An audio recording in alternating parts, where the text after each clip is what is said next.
जय श्री हरि। सभी शिवाय भक्तों को हर हर महादेव। आज हम शुरू कर रहे हैं वैशाख मास महत्तम अध्याय 1। हम 30 के 30 अध्याय डालेंगे डे बाय डे। तो शुरू करते हैं अध्याय 1 से। नारायणं नमस्कृत्य नरं चैव नरोत्तम देवीं सरस्वती व्यासं ततो जयमुदीरयतं। जय श्री हरि। भगवान नारायण, नर श्रेष्ठ नर, देवी सरस्वती तथा महर्षि वेदव्यास को नमस्कार करके भगवान की विजय कथा से परिपूर्ण इतिहास पुराण आदि का पाठ करना चाहिए। सूत जी कहते हैं, राजा अम्बरीश ने प्रेम मेष्ठी ब्रह्मा के पुत्र देवऋषि नारद से पुण्य में वैशाख मास का मातम इस प्रकार पूछा। ब्राह्मण, मैंने आपसे सभी महीनों का मातम सुना। उस समय आपने कहा था कि सब महीनों में वैशाख मास श्रेष्ठ है। इसलिए ये बताने की कृपा करें कि वैशाख मास क्यों भगवान विष्णु को प्रिय है और उस समय कौन कौन से धर्म भगवान विष्णु के लिए प्रीतिकारक हैं।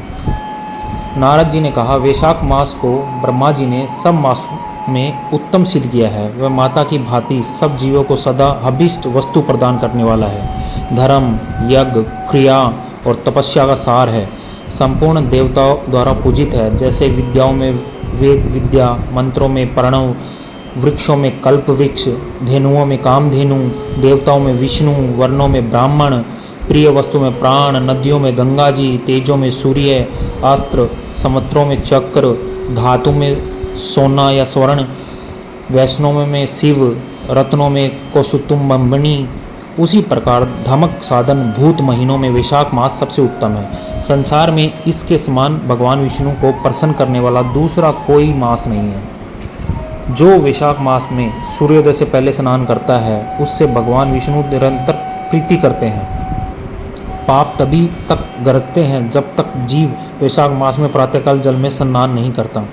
राजन, वैशाख के महीने में जब सब तीर्थ आदि देवता बाहर के जल में सदैव स्थित रहते हैं, भगवान विष्णु की आज्ञा से मनुष्य को कल्याण करने के लिए वे सूर्योदय से लेकर 6 दंड के भीतर तक का वहाँ मौजूद रहते हैं।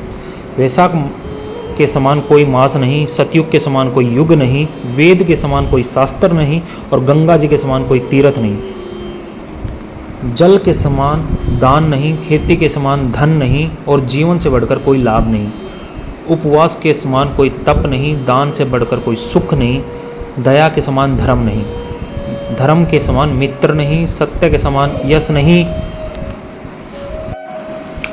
ऐसा विद्वान पुरुषों का मत है। वैशाख श्रेष्ठ मास है और शेष सैया भगवान विष्णु को सदा प्रिय है। सब दानों से जो पुण्य होता है और सब तीर्थों में जो फल होता है उसी को वैशाख मास में मनुष्य केवल जल दान करके प्राप्त कर लेता है। जो दल दान में असमर्थ है, ऐसे ऐश्वर्य की अभिलाषा रखने वाले पुरुष को उचित है कि वह दूसरे को प्रबोध करे, दूसरे को जल दान करने का महत्व समझाए। यह सब दानों से बढ़कर हितकारी है। जो मनुष्य वैशाख में सड़क पर यात्रियों के लिए प्याऊ लगाता है वह विष्णु लोक में प्रतिष्ठित हो जाता है। नृप श्रेष्ठ प्रपादान मीन्स प्याऊ देवताओं, पितरों और ऋषियों को अत्यंत प्रीति देने वाला है। जिसने प्याऊ लगाकर रास्ते के थके मांदे मनुष्य को संतुष्ट किया है उसने ब्रह्मा, विष्णु, शिव आदि देवताओं को संतुष्ट किया है। राजन, वैशाख मास में जल की इच्छा रखने वाले को जल, छाया चाहने वाले को छाता, पंखे की इच्छा रखने वाले को पंखा देना चाहिए। राजेंद्र, जो प्यास से पीड़ित महात्मा पुरुष के लिए शीतल जल प्रदान करता है वह उतनी ही मात्रा से 10,000 राजयुग यज्ञों का फल पाता है। धूप और परिश्रम से पीड़ित ब्राह्मण को जो पंखा दुलवाकर हवा करता है वह उतनी ही मात्रा से निष्पाप होकर भगवान का पार्षद हो जाता है। जो मार्ग से थके हुए श्रेष्ठ द्विज को वस्त्र से हवा करता है वह उतने से ही मुक्त हो भगवान विष्णु का संयुजय प्राप्त कर लेता है। जो शुद्ध चित्त से ताड़ का पंखा देता है वह सब पापों का नाश करके ब्रह्मलोक को जाता है। जो विष्णु प्रिय वैशाख मास में पादुका दान करता है वह यमदूतों का तिरस्कार करके विष्णु लोक में जाता है। जो मार्ग में अनाथों को ठहरने के लिए विश्रामशाला बनवाता है उसके पुण्य फल का वर्णन किया ही नहीं जा सकता। मध्या में आए हुए ब्राह्मण अतिथि को यदि कोई भोजन दे तो उसके फल का अंत नहीं है। राजन, अन्न दान मनुष्य को तत्काल तृप्त करने वाला है, इसलिए संसार में अन्न के समान कोई दान नहीं है। जो मनुष्य मार्ग के थके हुए ब्राह्मण के लिए आश्रय देता है उसके पुण्य काल का वर्णन किया नहीं जा सकता।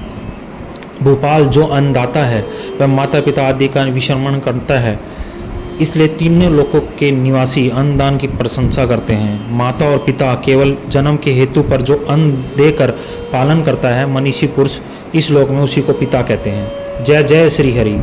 यहाँ पर हमारा वैशाख मास का प्रथम अध्याय संपन्न होता है। भगवान विष्णु की कृपा आप पर बनी रहे।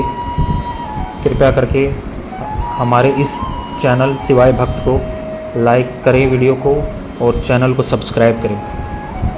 जय श्री हरि। हर हर महादेव।